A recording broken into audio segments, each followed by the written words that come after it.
Agreed to, and I call the honourable member for Warringah. Thank you, Mr Deputy Speaker. Today I rise to speak on the Australian Research Council Amendment Bill 2021. This bill will amend the Australian Research Council Act to index appropriations and provide a new funding cap commencing in 2024. These are administrative changes that I support. The Australian Research Council is a statutory Commonwealth agency under the ARC Act. And for 20 years, the ARC's fundamental purpose has been to grow knowledge and innovation in the national interest and for the Australian community. This kind of innovation aims to underpin positive environmental, social and economic outcomes. The ARC does this by advising the government on the research matters, as well as administering the National Competitive Grants Program, the Excellence in Research for Australia, and the Engagement and Impact Evaluation Assessment Frameworks. The ARC runs various funding schemes under the banner of linkage programs, which encourage research collaborations between researchers and a range of different styles of organisations, including private enterprise, community organisations and other research agencies.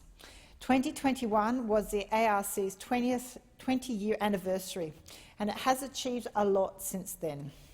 Since being established, the ARC has awarded over $13 billion in over 29,000 research grants. 1,100 research projects are funded each year.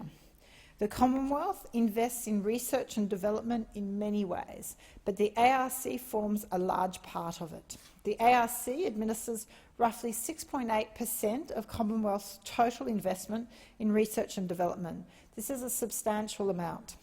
The ARC has partially funded 74 centres of excellence with industry and universities, and centres of excellence foster collaboration between research organisations, businesses and universities. Centres of excellence usually undertake innovation, transformation research, and recent centres have focused on issues like recycling and even dark matter. The ARC supports industrial transformation research hubs, which engage researchers to investigate new technologies and economic, commercial and social transformations. Usually, these are to benefit industry partners. So alongside this are ARC industrial transformation training centres, which helps facilitate innovation, postdoctoral training and for research industries. The ARC also brokers crucial partnerships between government, business and academia, international institutions and community organisations, with over 9,000 domestic and international partnerships over the last 20 years. There is a lot to be celebrated.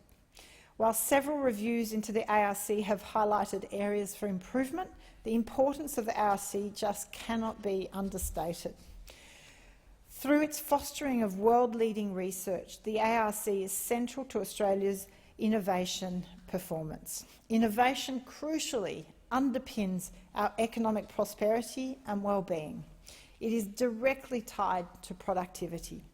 Just look at how innovation has brought us through this pandemic. From the mRNA vaccines to telehealth, the benefits are clear. Innovation is crucial for both our economic recovery and our long-term resilience as we emerge from this pandemic. The ARC is a fundamental pillar of what I call the new economy. The new economy is forward-focused, sustainable, decarbonised, and importantly, built on innovation. It's an economy where our research delivers revolutions in consumer goods and services. It's where our research takes on the big issues of our times: climate change, artificial intelligence, automation, biodiversity loss, and beats those challenges, comes up with the solutions. Breakthroughs like the cochlear implant and Wi-Fi are many in this economy, and new jobs and prosperity are delivered. In Warringah, we're lucky to have various innovation and research hubs that support this vision of a new economy. From the Lakibo Future Hub to the 7 Mile Venture Lab, they're incubating the next iteration of products, services and businesses. And Warringa's workforce is supporting the new economy. 23.9% of people in Warringa are engaged in professional, scientific and technical services. These are the leading employer in the electorate. But more can be done. To fully enact the vision of the new economy, it does require the Commonwealth Government to invest in research and development through agencies like the ARC. And whilst this bill will provide an extra $10 to $12 billion per annum in appropriations, it still falls well short of what we need to get Australia ahead of the curve, really leading the way and opening up that door to the new economy. Australia is falling further and further behind the rest of the world on innovation. We were once ranked 17th in the world according to the Global Innovation Index, and we've now slipped to 25th this year. It's no surprise because Australia's total private and public research and development spend is falling behind our global peers. Currently, we invest 1.8% of GDP in research and development, and that's down from a high of 2.2% in 2008. It leaves us at the back of the pack of the OECD. We are half the average of OECD countries. Israel and South Korea, for example, both have spends of up to 4% of GDP on their R&D. The impact of this extra investment is noticeable. Many of the world's best tech startups originate in both pioneering countries. The economic benefits of investing more in research and development are manifold. A recent CSIRO report found that for each dollar invested in R&D, there was an average of $3.50 in economic benefits that came out of it. That is good investment. If we want to have better living standards, protect our environment, our communities, our way of life, we had best innovate, and innovate fast. We can improve our performance by increasing the appropriations for the ARC. Bold investment through the ARC will have immediate effect. An additional barrier is a lack of commercialisation of our world-class research, despite linkage programs supported by the ARC. Collaboration between industry and research institutions underpins innovation, and it will be critical to support jobs growth in our recovery and in dealing with our current and future challenges. So I support the government's announcement of a $2 billion fund that will take research and facilitate the development of marketable products and services with financial incentives. But let's get real. It's the very least we could do after the pandemic devastated our universities. Additionally, if we're really serious, we will engage with national moonshot programs, which are national high-ambition, high-payoff ventures. We can look at doing these in areas of comparative advantage. Some of the sectors we should look at are space quantum, artificial intelligence, biotechnology, and clean technology and digitisation. Future jobs and innovation require advanced science, technology, engineering and mathematics skills. 75% of the fastest growing occupations require significant STEM skills and knowledge, and STEM-based employment is projected to grow at almost twice the pace of other occupations. Unfortunately, our STEM performance in our schools is lacking.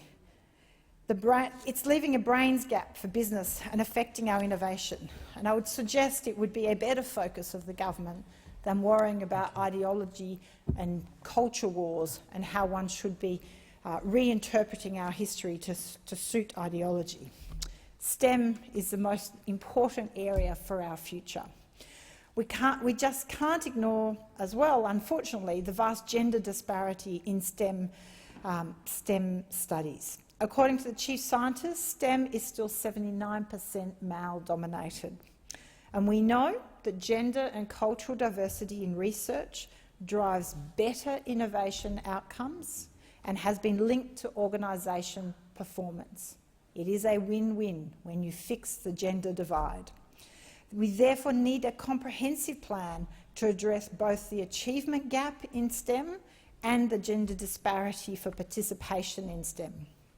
All this should be tied together with a comprehensive strategy to coordinate, plan and outline core objectives for national industry innovation in Australia.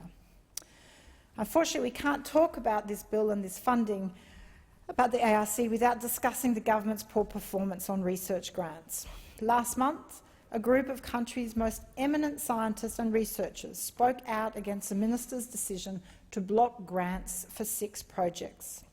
These projects had been evaluated, elevated for funding by an independent panel. The arm's-length process is designed to place funding for the most meritorious projects away from political interference. The announcement of successful grants was also delayed. The researchers should have known in November if they made the cut, and instead they had to wait until Christmas Eve. And this is extraordinary, and people may not understand why, but delay impacts outcomes. For 30 years, they've been awarded on time in the 4th quarter. That is what the scientists and people in the sector could rely on.